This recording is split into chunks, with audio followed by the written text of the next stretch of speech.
ఫిదా movie create చేసిన హంగామా అంతా ఇంత కాదు. చిన్న సినిమా అయినా సరే, అంటే లో బడ్జెట్ సినిమా అయినా సరే, పెద్ద పెద్ద స్టార్స్ కే షాక్ ఇస్తూ సూపర్ హిట్ టాక్ సొంతం చేసుకుంది. మెయిన్ కారణం ఈ సినిమాలో హీరోయిన్. నిజంగా శేఖర్ కమ్ముల సాయి పల్లవిని హీరోగా ఎందుకు ఎంచుకున్నాడో తెలియదు గానీ ఇప్పుడు ప్రతి వారి నోట సాయి పల్లవి మాట తప్పితే వేరే రావట్లేదు. ఎందుకంటే ఆ డైలాగులు అట్లా హత్తుకుపోయినాయి మనసుకి.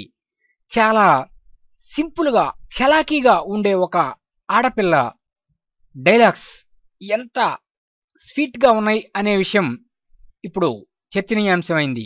ప్రతి వాళ్ళ గుండెలకి డైరెక్ట్ గా హత్తుకునే dialogues, sentiment, emotion, feelings, love, family, ఇటువంటి ఫ్లేవర్స్ అన్ని కలిపి ఫిదా మూవీగా వచ్చింది. అయితే ఇప్పటికే ఫిదా మూవీ మినిమం 15 కోట్లు దాటేసింది, 18 కోట్లు దాటేసింది అంటున్నారు.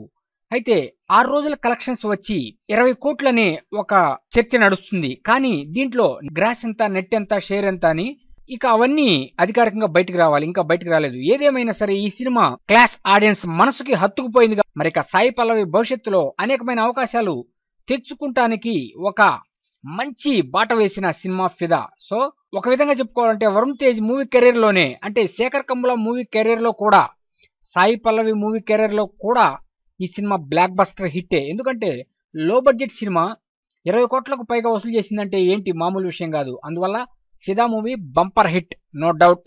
మీకు ఈ వీడియో నచ్చినట్లయితే లైక్ చేయండి, కామెంట్ చేయండి, షేర్ చేయండి మరియు సబ్స్క్రైబ్ చేయడం మర్చిపోవద్దు మా బాక్స్ ఆఫీస్ యూట్యూబ్ ఛానల్ని.